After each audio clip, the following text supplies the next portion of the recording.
안녕하세요. 저는 30대 초반 임산부입니다. 요 며칠간 제게 일어난 일들을 하소연이라도 하고 싶어 이렇게 사연을 보내봅니다. 저는 남편과 3년간의 연애 후 결혼한 지 이제 1년간 넘긴 새댁이에요. 임신한 지 3개월 정도는 되었고요. 저희 집안 쪽 친척들은 대부분 법조계에 종사하고 계시고 어머니는 전업주부예요. 그러다 보니 아무래도 저희 친정은 부유한 편에 속합니다. 반면 시댁은 평범한 집안이에요.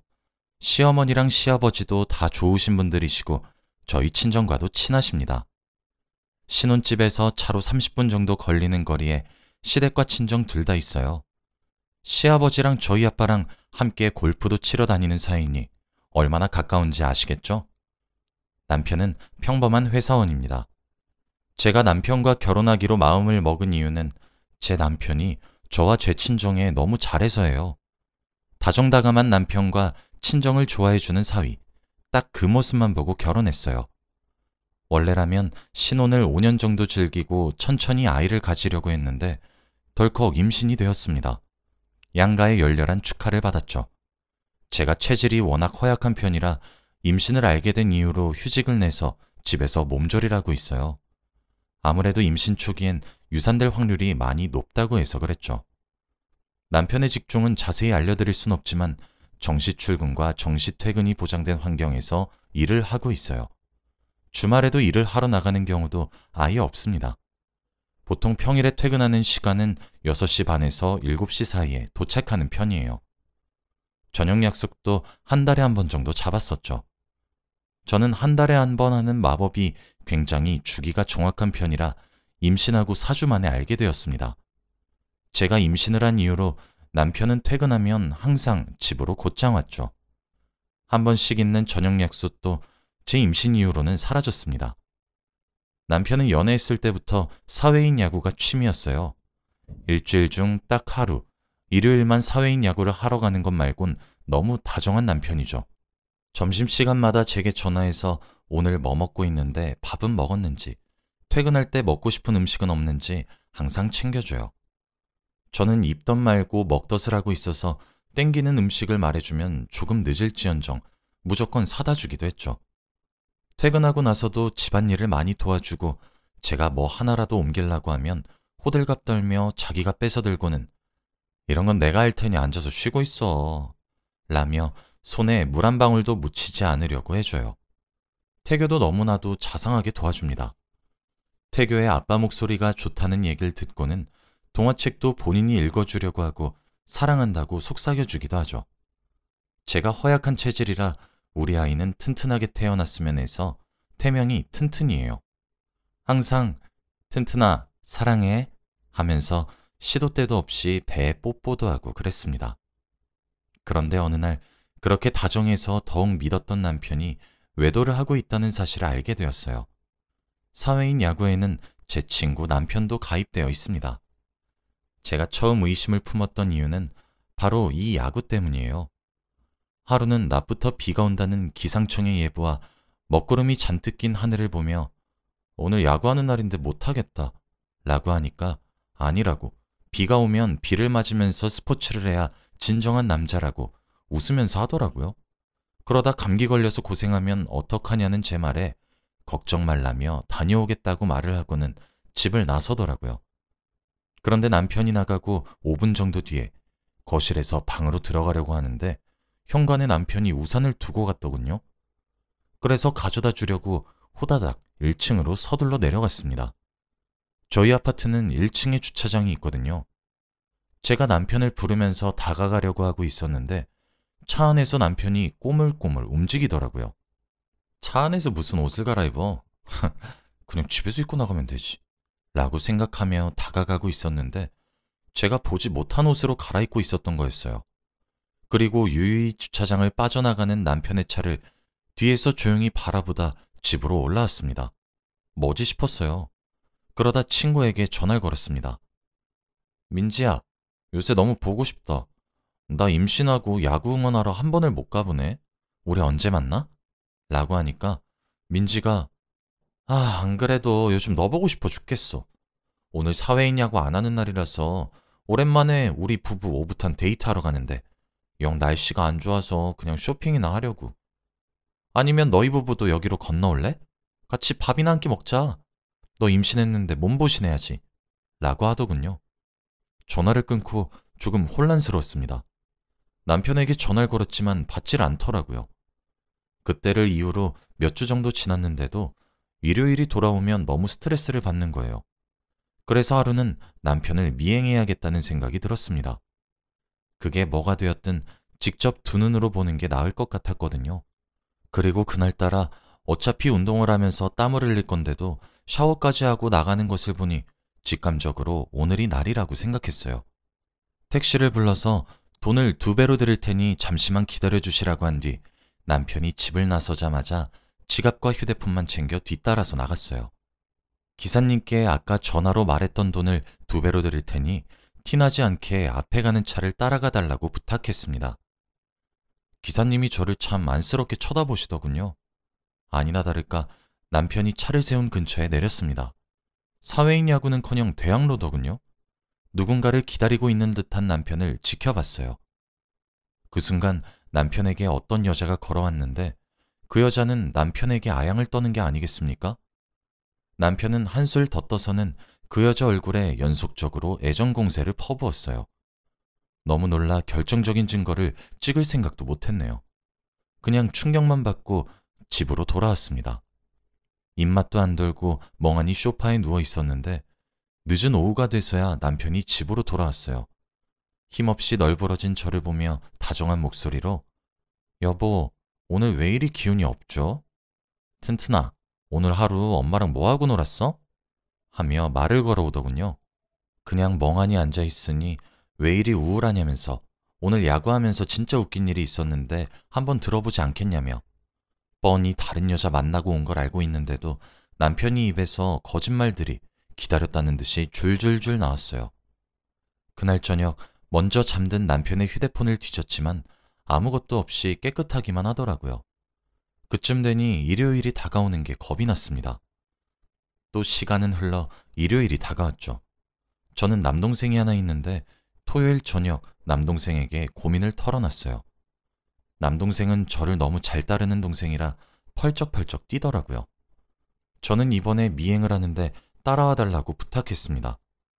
복수를 하든 이혼을 하든 용서를 하든 그게 무엇이 되었든 내가 먼저 할 거니 나서서 화를 내지 말라고 하면서요. 남동생은 한숨을 쉬며 내일 아침에 아파트 앞에서 기다리겠다고 하더라고요. 다음 날 남동생과 함께 남편의 뒤를 또 밟았습니다. 처음 목격했을 때는 사실 거리가 조금 떨어져 있기도 했고 자세히 보기엔 이미 제가 큰 충격을 받아서 몰랐었는데 남편의 외도 상대는 저도 아는 사람이더라고요. 남편의 대학 후배였습니다. 저희 결혼식에 축하도 하러 왔었죠.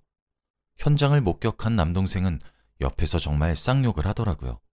욕을 하지 못하는 남동생인데 말입니다. 남동생은 저를 대신하여 사진과 동영상들을 찍기 시작했어요. 남동생이 당장 저쪽에 등장해서 어프라고 했지만 용기가 전혀 나지 않았어요. 사실 믿기 힘들기도 했었죠. 튼튼이를 위해 스트레스를 받는 것은 좋지 않다고 했지만 배가 땡기기 시작했어요. 일단 집에 가서 쉬고 싶다는 제 말에 남동생은 저를 신혼집에 내려다 줬습니다. 친정으로 가자는 말을 계속했지만 제가 일단 남편과 이야기를 한번 해보겠다고 잠자코 있으라고 입단속을 시켰죠. 늦은 오후가 되자 남편은 집으로 돌아왔어요. 다정한 남편의 한마디도 사랑스럽다는 듯 저를 만져주던 손길도 다 역겨웠어요. 무표정한 절 보며 집에 혼자 둬서 미안하다고 많이 심심했던 거냐며 애교를 부리고 저를 껴안았습니다. 그때 제가 온몸으로 남편을 밀치며 너 여자 맞나? 라고 질문했어요. 남편은 아니? 라며 딱 잡아떼더군요. 저는 내가 다짜고짜 여자 만나냐고 물어보는데 왜 대답이 아니라는 대답이야? 보통 이런 상황에서 갑자기 왜 물어보냐고 물어봐야 되는 거 아니야? 라고 언성을 높였어요. 이어서 내가 내 두 눈으로 뭘 봤는지, 뭘 들었고 뭘 알고 있는지 말할까? 아님 네가 실토할래? 라고 다그치자 남편의 얼굴은 사색이 되면서 계속 부정하더라고요. 저는 당신 소영이 왜 만났어? 라고 하니 얼굴이 하얗게 질렸더군요. 당신은 여자를 만나서 외도하는 것으로도 모자라서 그 외도 상대가 내 결혼식에 초대했던 당신 후배라니. 근데 그걸 숨기고 나를 기만해? 거짓말을 어쩜 그렇게 줄줄줄 읊어? 넌 나만 기만한 것도 아니고 우리 튼튼이까지. 말하는 도중 울컥 감정이 올라와 말문이 막히더라고요. 지금 울고 싶은 사람이 누군데 남편이 먼저 우는 겁니다. 눈에 눈물을 그렁그렁해서는 실수였어 라고 하더라고요. 실수요? 저는 와, 당신은 실수로 바람펴? 난 뭐 완벽한 사람이라서 몸조리하냐? 너는 지금도 계속해서 거짓말에 거짓말을 덮어가면서 반성은커녕 상황만 모면하려고 하네? 너 진짜 최악이다. 라고 말한 뒤 핸드폰과 지갑만 챙겨 집을 나왔습니다. 결혼하고 나서 혼자 친정을 찾아간 건 이번이 처음이었어요. 갑작스레 찾아온 딸을 본 아빠는 어? 우리 딸 어쩐 일이야? 김서방은? 이라고 물었고 엄마는 아이 뭐야 싸운 거야? 라고 웃으셨어요. 그걸 보고 있자니 눈에서 눈물이 저도 모르게 주룩 흐르더라고요. 임신한 딸이 우는 걸 보면 부모 마음이 어떻겠나요? 한숨을 푹 쉬고 저를 안아 달래주는 남동생 품에서 아이처럼 엉엉 울었습니다. 제가 우는 동안 남동생은 제 등을 토닥거려주며 부모님께 자초지종을 간략히 설명했죠. 부모님도 처음엔 믿기지 않아 하셨어요. 김서방이 그럴 리가... 라면서요. 아빠는 화가 났고 바로 시아버지께 전화를 드렸습니다. 영문도 모르던 시댁 부모님들은 제가 친정으로 와서 눈물을 쏟고 있다는 말에 저희 집으로 당장 오겠다고 하셨어요. 전화를 끊고 바로 집을 나선 것인지 30분도 안 걸려서 도착하셨습니다. 바로 남편과 함께요. 시댁 식구들이 자리에 앉기도 전에 아빠가 김서방, 내가 오늘 들은 말이 정말 진실인가? 자네 입으로 말해보게. 라고 화를 내셨어요. 근데 지가 사람이면 어떻게 거기서 고지고대로 말을 하겠나요? 남동생이 옆에서 시부모님께 저희 누나가요. 매형 바람피는 걸 목격했어요. 갑자기 저보고 같이 가달라고 부탁해서 갔더니 참 못 볼 꼴을 봤거든요. 저만 보고 있기 아까운데 보여드릴까요? 라며 찍었던 동영상을 재생했죠. 남편은 욕을 하며 남동생으로부터 휴대폰을 빼앗으려고 달려들었고 그 와중에 제 등을 발로 찼습니다. 개판 5분 전이 된 건 정말 순식간이었죠. 제가 바닥에 엎어져 비명을 지르자 모든 가족들이 정신을 차렸어요. 그때였습니다. 시아버지가 일어나 거실에 놓여있던 저희 아빠 골프채를 꺼내와 그걸로 두드려 패기 시작했어요. 저희 가족까지 뜯어말린 후 저희 가족에게 연신 죄송하다며 아들을 잘못 가르쳤다고 사과하시고 시댁 식구들을 데리고 나가셨죠. 엄마랑 아빠는 이혼을 할지 말지는 제 결정을 존중해주겠다고 했습니다. 만일 이혼을 하게 된다면 아빠가 모든 인맥을 동원해서라도 도와주겠다고 하셨죠. 마음이 참 든든하더군요. 친정에서 이틀 정도 더 머물렀습니다. 저희는 제가 집을 해갔고 남편이 혼수랑 신혼여행 경비를 댔거든요. 결혼식 비용은 축의금으로 해결했고요. 친정에 누워있는데 내 돈 주고 산 내 집을 내가 못 가고 있으니 억울해졌습니다. 그래서 저를 위해 연차를 쓴 남동생과 함께 신혼집으로 향했어요. 원래는 남동생과 저희 집에 도착해 남편 짐을 싸서 문 밖에 둘 생각이었는데 웬걸 신혼집 문을 열었더니 기가 막힌 풍경이 펼쳐져 있었어요. 평일이라 회사에 출근한 줄 알고 오전 늦게 집으로 돌아왔던 거였는데 둘이 아주 난리가 났더라고요. 남동생은 사진을 찰칵찰칵 찍었습니다. 저희는 고양이를 한 마리 기르고 있어 펫캠이 거실에 설치되어 있어요. 휴대폰을 켜 녹화된 영상을 보니 그 여자가 저녁에 스스로 비밀번호를 치고 집에 들어와서 남편과 둘만의 축제를 한바탕 벌인 거였죠. 저는 경찰에다가 신고를 했습니다. 모르는 여자가 집에 들어와서 주거침입으로 신고하고 싶다고요. 10분도 안 돼서 도착한 경찰에 의해 뒤늦게 잠에서 깬 남편과 그 여자는 소스라치게 놀랐겠죠. 야간에 들어와서 하루를 묵었기 때문에 주거침입죄가 성립이 되었습니다. 형사고소를 진행했어요. 남편은 그런 저를 쳐다보며 소름 끼친다며 헛웃음을 짓더라고요. 경찰에 신고 후 임신한 상태라 나중에 연락 주시라고 말을 하니 참 안쓰럽게 쳐다보더군요. 남편도 남동생에 의해 집에서 쫓겨났어요. 난장판으로 어질러진 집을 들어보니 케이크에 와인까지 먹었더군요. 피식 헛웃음이 나왔습니다.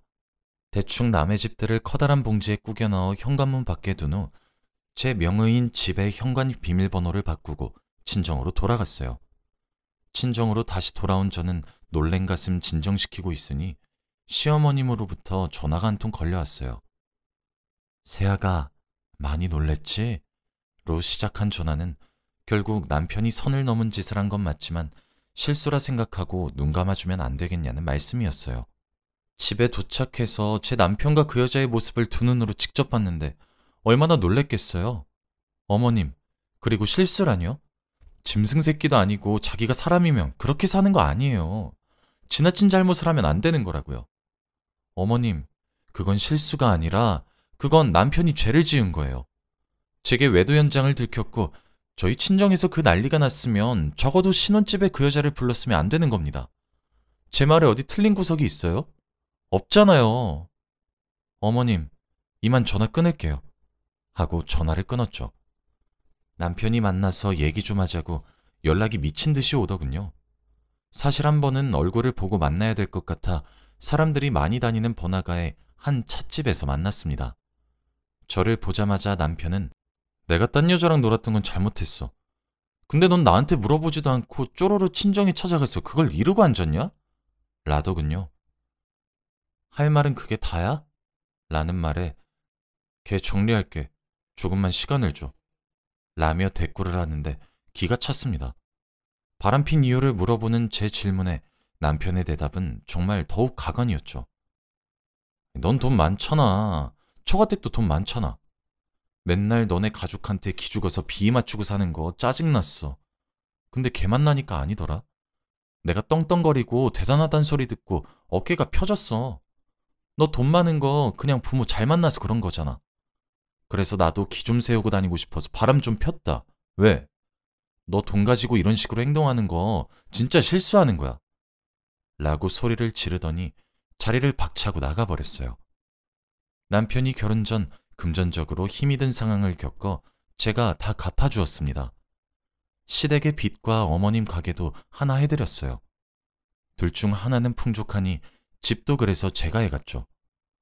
남편 기죽이기 싫어서 항상 비싼 돈 주고 브랜드의 옷을 입혀왔고 한도도 1,000만 원인 카드도 쥐어주었습니다. 그런 것들 받을 때는 저뿐이라더니 공주처럼 대하겠다더니 좋다고 받아먹을 땐 언제고 저도 제 직업과 부를 이루기 위해 엄청난 노력을 했어요. 노력의 대가를 그런 식으로 폄하당하니 더 이상 참을 수 없더군요. 먼저 자리를 떠난 남편의 빈자리를 보며 이혼하기로 결심했어요. 요즘 세상은 참 좋습니다. 남편의 신상 정보와 직장 주소, 자동차 번호, 이런 기본적인 정보만 알려주어도 실시간으로 증거들을 보내주더군요. 사실을 인하해 줄 수 있다고 원한다면 퀵으로도 보내준다고 하더라고요. 통화 내역은 물론 카드 내역서도 조회를 마쳤죠. 모텔비의 선물값에 돈 몇 천은 우습게 썼더라고요. 저와 그렇게 싸운 이후에 남편을 퇴근하면 그 여자가 살고 있는 원룸으로 퇴근했어요. 물론 그 여자에 대해 제가 알고 있던 기본 신상 정보만으로도 많은 증거들을 확보할 수 있었죠. 아버지께 보여드리니 이 정도면 친권과 양육권, 그리고 위자료까지 받고 쉽게 승소할 수 있을 것 같다 하셨습니다. 남편에게 문자를 한 통 남겼어요. 이혼소송 준비 중이라고요. 남편은 그 문자에 보낸 답장이 뭐였는지 아시나요? 저보고 그러고도 엄마가 맞냐고 합니다. 뱃속에 애를 품고 있으면서 어떻게 그런 생각을 하냐고 이혼은 절대 안 된대요. 제가 내 이혼 파탄의 원인은 너의 외도고 유책 배우자 또한 너야. 네가 뭔데 이혼을 하니 마니야? 위자료 준비해. 알았니? 라고 문자를 보냈더니 이 상황에서까지 돈 타령이나 하고 앉아있네. 어이가 없다 어이가 없어. 라고 온 답장에 기가 차더라고요. 솔직히 우스웠습니다. 저는 한번 결정하면 무조건 실행에 옮기는 사람이에요. 남편은 그때까지 상황 파악을 제대로 하지 못하더군요. 끝까지 반성하는 태도나 죄를 뉘우치기는커녕 오히려 지금 떨어져 있는 순간을 기회로 삼아 상간녀인 여자와 알콩달콩 재미있게 시간을 보내고 있는데 정신을 팔려 사리분별을 못하는 것 같더라고요. 상간녀인 그 여자도 괘씸했어요. 어떻게 할까 고민하던 찰나에 상간녀 쪽에서 먼저 만나자는 연락이 왔습니다. 남동생과 함께 그 자리에 나갔어요. 그 여자에게 유부남인 거 우리 결혼식장에 축하도 해주러 와서 알고 있었잖아요. 왜 제 남편을 만난 거예요? 라는 질문에 저는 오빠 기살려준 것밖에 없어요. 언니가 좀 더 기다려보세요. 저랑 놀 거 다 놀면 다시 가정으로 돌아가겠죠? 제가 뭘 그리 잘못했나요? 죄가 있으면 오빠 길을 살려준 것 뿐이겠죠. 지금은 그런 책에 너무 깊게 빠진 것 같아 보이긴 해요. 그래도 시간 지나면 정신 차리지 않겠어요? 라며 저를 비웃더라고요. 그래도 저는 죄송하다 또는 미안하다란 한마디는 들을 줄 알았습니다. 제가 얼마나 얕잡아 보였던 건지 남편과 상간녀는 제가 이혼을 못할 거라고 생각하고 있더군요. 저는 우아하게 말했어요. 제가 선물 하나 보낼게요. 기대하셔도 좋을 것 같네요. 라고요. 제 말을 코웃음 치고 나가는 여자를 보고 이를 아득아득 갈았습니다. 저는 집에 도착하자마자 인화받은 사진과 외도 현장 증거들을 복사해 그 여자의 본가와 회사, 거기에 남편의 회사까지 보냈어요. 그 자료들의 한글 파일로 타이핑한 편지 한 장도 동봉했죠. 대충 불륜이 일어났고 그럼에도 불구하고 고쳐지지 않는 태도와 행실이 나쁘다. 뭐 이런 내용이었습니다. 다음 날 전화가 걸려왔어요. 남편의 전화를 받은 저는 이런 게 돈 많은 여자의 쇼겠지. 명예훼손으로 신고 걸어. 벌금 낼게. 라는 제 말에 부들부들 떠는 목소리로 가만 안 두겠다고 협박하더군요.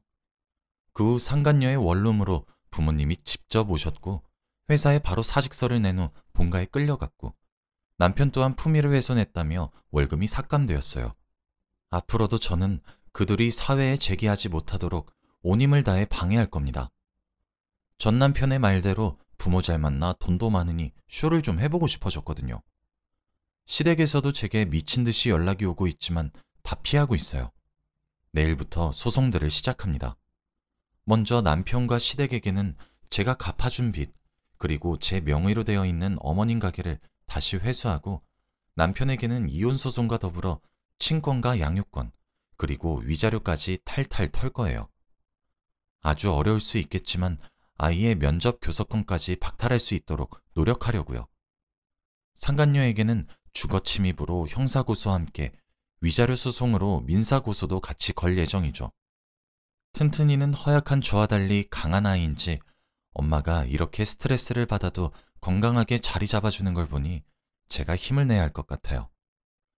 내일부터 커다란 일들이 연속으로 이어지게 되는데 오늘은 참 여러모로 긴장이 되는 날이네요. 제가 무너지지 않고 끝까지 싸워서 제 가정을 파탄낸 둘을 처벌하고 사회에 재기하지 못할 수 있게 많은 응원 부탁드릴게요. 지금까지 제 글을 읽어주셔서 너무 감사하고요. 소송이 다 끝난 이후 결과를 전하러 다시 찾아오겠습니다. 항상 행복하시고 건강하세요. 감사합니다.